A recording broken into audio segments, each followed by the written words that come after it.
The Dinosaur Protection Group website has updated once again, this time with an article about Claire Dearing's transformation from Operations Manager of Jurassic World to leader of the DPG and the fight to save the dinosaurs.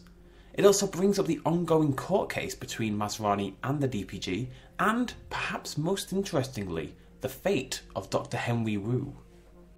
Congressional hearings are now taking place, centred around the preservation of these now very much in trouble dinosaurs on Isla Nublar, because, you know, big volcano.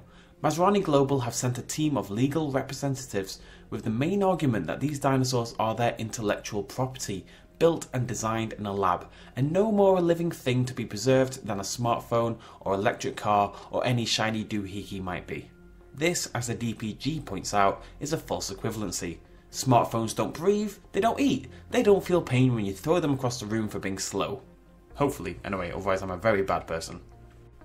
So the DPG counters that these animals have been abused enough already. They've suffered enough. They were exploited in a way that simply would not be justifiable for any other living creature, and they hope that by talking to the media and exposing the congressional hearings to the public, that public will then rally behind the cause and perhaps start to say protest against Masrani and the state itself. All this of course comes from the DPG website, and I'd like to see a Masrani site being similarly updated so we could get both sides of the story. How would Masrani continue to justify the mistreatment of the dinosaurs and their desire to continue genetic testing? Anyway, here's where we move on to Wu. When probed about whether Masrani would continue their attempts to loosen the rules on genetic research, they gave a kinda wishy-washy answer about protecting their own intellectual property and keeping it in the hands of people who can control the results, i.e. Masrani. Masrani clearly worry that they could be pushed out of the genetics game, allowing other companies to swoop in and clean up their profit. Claire goes on to note that Dr. Wu has not turned up to these congressional hearings at all, and worries that this is a sign that more genetic testing is on the way. She goes on to say, Dr. Henry Wu's involvement with the genetic manipulation of the species known as Indominus Rex was one of the key factors towards its escape and the subsequent disaster at Jurassic World. His absence from the congressional hearings is a major red flag that something like this could happen again. When further probed as to whether she considered Wu responsible for the deaths at Jurassic World, Dearing went on to say, he abused his power and his position, and he must be held accountable for his actions. It's interesting to me that Claire, also clearly responsible for the production of the Indominus, even if not directly involved in the genetic development, doesn't really seem to be receiving any hint of blame in these DPG articles or otherwise.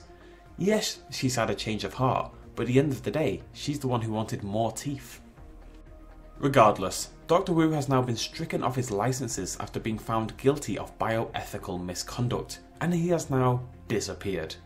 It's sort of a sad story for Dr. Wu, a man who perhaps had ambitions too great for this world, but who in the original film was still a good-hearted man, and who in the first novel was actually very much on the side of making tamer, safer dinosaurs. It was John Hammond who pushed for the dangerous creatures that ended up, well, eating everybody.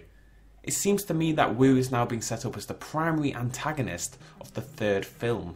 We know he's not going to die in a second, the actor himself has already confirmed that, and we know he, along with other InGen scientists, get safely evacuated to Costa Rica at the end of Jurassic World along with the research. The Dr. Wu of the original Jurassic Park would not have, in my opinion, worked with the likes of Hoskins to make weaponized hybrids. But that's where we are now. He's becoming this villain. He's not turning up to the hearings. He is working probably still with Masrani to push for more genetic testing, and he's the one who showed really no hint of remorse at the deaths caused by this Indominus Rex. He's not going to appear in Fallen Kingdom as far as we can tell, at least not in a major role, and all is now set up for him to make one final stand in the third Jurassic World film. When he does go, I'd like to see him perish under one of his original creations, killed by the raptors as he was in the first novel, but I guess we'll have to wait till 2021 to see what happens. Hey guys and girls, thanks for watching.